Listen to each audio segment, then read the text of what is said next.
Hey everybody, it's Eric, owner of Farpoint Farms here in the mountains of North Carolina, and tonight, a new radio from eBay. Well, new to me anyway. This is actually quite an old radio, but this is a GE Help radio. I've done a video covering these types of radios. This one here I just picked up to put in the wife's car. We got the President Bill out of her car and put it in my little truck. So she didn't have one in there. She's not too keen on having a CB set up permanently. So these are a great way to still have that communication and not have it, set up all the time. So this is just going to go in her trunk. And what we have here is really a full power, full 4-watt, 40-channel CB radio. It's just ultra compact, sits in the trunk. And I'm going to go ahead and open it up here and show you what I got. And this is it. So we actually have some, I'll see if I can pan out here. I don't know. Yeah, there we go. Perfect. So, you can see up here it actually has an easy setup. You're going to stick the antenna on the roof, you're going to plug in the cigarette lighter, you're going to sit in your car and talk and get some help. That's why it's called the Help Radio. So let's go ahead and open it up here. I'll take out these pieces, and that's exactly what we have here is a GE magnetic mount antenna. It flips up and extends. Let's see how long that is. Yeah, that's about I'm going to say that's about a 3-foot antenna. So that's equivalent to say a Tram 300 or a Little Will or a K30, so not a small antenna by any means.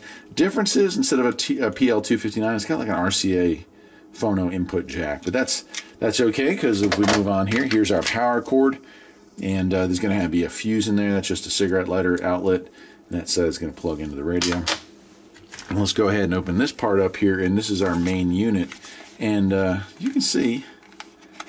Let's see here. Push the talk button right here.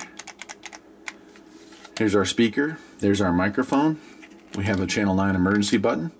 We have an on-off button, and we have our channel up and down. And it actually is a fairly full-featured CB when you really look at it, because we have transmit and receive power, so it has a meter, has a digital display, and we even have a local or DX. So if we want to be talking the full 4 watts, we're going to go all the way over. And then we have our volume control. All this in a very compact unit. I don't know. Let's see if we can see what year this thing was built. It does have a date code. It says 3022C.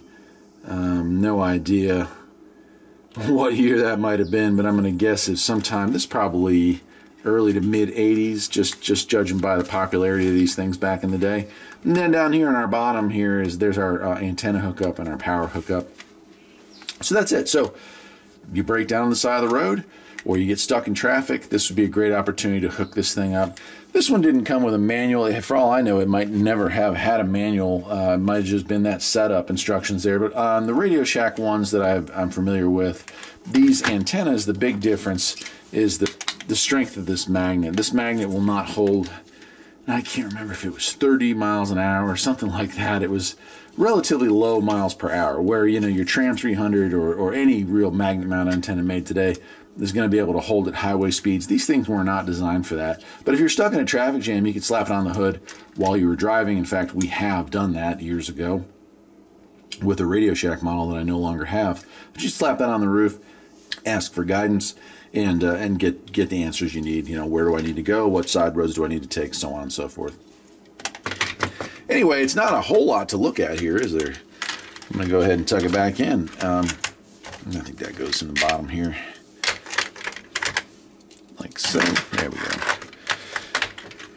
So if you've got a car or a truck that you don't want to put a hole in the roof, or you just don't want to have this type of CB full-time setup, and they do make some really compact CBs, but my wife just doesn't really want to have a CB in her car all the time. She doesn't use it unless I'm with her or unless we're traveling. This is a great option, and these things are super cheap. This one I picked up for a whopping $6. Paid $4 for shipping, so I think it was like $10.40 with tax, $10.60 with tax, something like that. So not bad at all.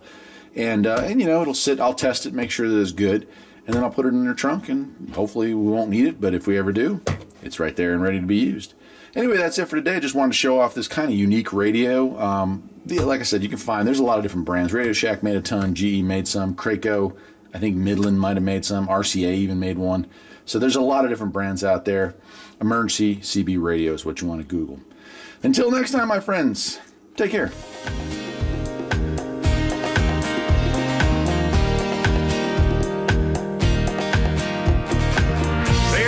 something that needs a little fixing on Far Point Farms. Freedom is mighty sweet.